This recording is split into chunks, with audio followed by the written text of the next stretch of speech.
The New South Wales Labor government has ordered Hornsby Shire Council to repay $36 million from a controversial grants fund for which it built a park that never was.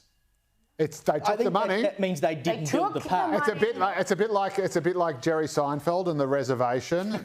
They took the money. They took the reservation. They took the money to build the park, but they just didn't build the park. So they got the job half right, but just didn't follow through. This is, of course, Hornsby Shire Council, which I think is the local mayor is Philip Ruddock, or used to be, the grand old... I think you're right. You're right. So there you go. The former father of the house. If you're watching, not too late to get it done. I reckon if you can get that park built by sunup, maybe they'll let you keep you and I could go out there with a backhoe and do it, I reckon. But yes, the Stronger Communities Grant Fund was set up in 2017 to support councils that were forced to merge. But 96% of grants were awarded to councils in Liberal and National seats. No. That can't be right. Pork barrelling. The coalition would never. So the Labor Party would never do something like this. Back in 2018. We're going to build a park. We're going to build a park. Here's a mock-up of what that park was supposed to look like. What ratepayers were taxpayers, I should say, were supposed to be getting for $40 million. And here's what they have 6 years later. Fantastic. Some unmown grass. As far as I'm concerned, that's just as beautiful. But listen, Hornsby, what are they?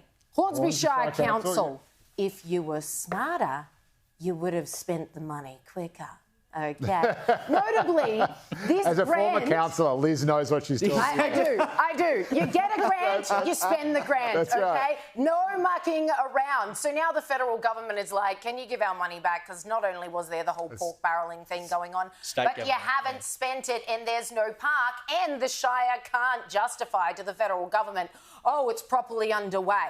No, it's not even underway. So they want a refund. They've obviously spent $4 million of it on plans and whatever, but they're like, we want the other $36 million back. Couldn't they have said we were going for more of a sort of pristine, natural, industrial backwater look? This is what we had in mind all along. And look, there are no see-through toilet doors. No. They should have built the see-through toilet, and then they could have actually shown that they'd made an effort to do something on that piece of land. I mean, again, it's just another example of how maddening all of this is. And we did a story last night, Joe, on the Sunday Showdown. Great show. Watch it every Sunday, 7 p.m. Never miss it. You can watch these two great fellas, Joe and I, every Sunday.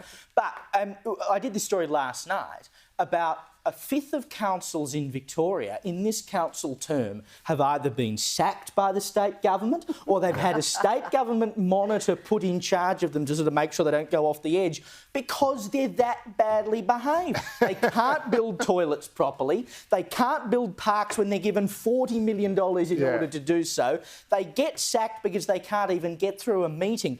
As I said last night, just abolish councils. All the powers councils have come from the state government. Just absorb it all back into the state government. They really should, although whenever they do... the local government who actually runs rates of rubbish. I know. And that's it. They absolutely should, and I have no problem with that whatsoever. But strangely, when they do surveys of people, usually they come back, they say, no, we want to get rid of state governments and keep local and federal, that would be just even worse. But my favourite part, we never got to it last night, my favourite part of those councillors who were just absolutely useless was Darebin Council in Melbourne, which is just the most dysfunctional lefty council you can possibly imagine, apart from maybe the city of Yarra itself. And Darebin, there was this amazing exchange in the council's chamber where one council was complaining to the acting mayor, said, we didn't elect you acting mayor just so you could be a dictator.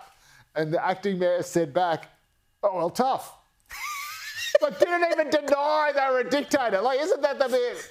Like, it's like saying, we didn't elect you, we didn't elect you policemen to find out you're a sex offender. I said, well, surprise. Why else do you want to be mayor? Like, why else? What part of election don't these people understand? Like, it's just your one opportunity to have your moment in the sun. I mean, you're not good enough to make it to the real deal, state or federal politics. So you can just piddle around. Liz is sitting right here, mate. Well, okay.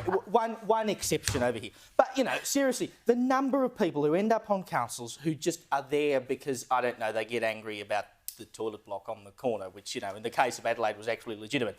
But, you know, they get elected on such small issues, like the street needs a pothole fixed in it or something, and then they get there and they fix the problem and they go, oh, good God. What do I do for the next 4 years?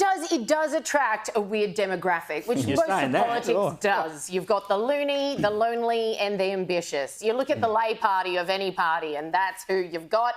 And then you look at Parliament, which is just an extended version. You know what I'm talking about. But that's true. There are two types of people. There are ambitious, bloodless politicians and people who write letters to newspapers. And that's it. It's like, I'm writing to you about the stop sign on Warrenora Parade. It's been... There you go. And then you've got the people who are like, you know, Mark Latham. It's like, I'll kill everyone who gets in my way. He did not actually say He did not actually kill anybody. No, he did not. Defamation, Joe, but certainly... There are a few good sort of hip and shoulders. When I was a staffer working for state MPs, I felt like half my job was telling all these people who write in about these issues, that's a local government issue, that's a local government issue. And I'll never forget speaking to one lady who was so convinced that I was yanking her chain and there was no other kind of government. And I'm like, no, had to literally try and explain to her the 3 tiers of government and how they work and how her fence issue was actually not a matter for the state government.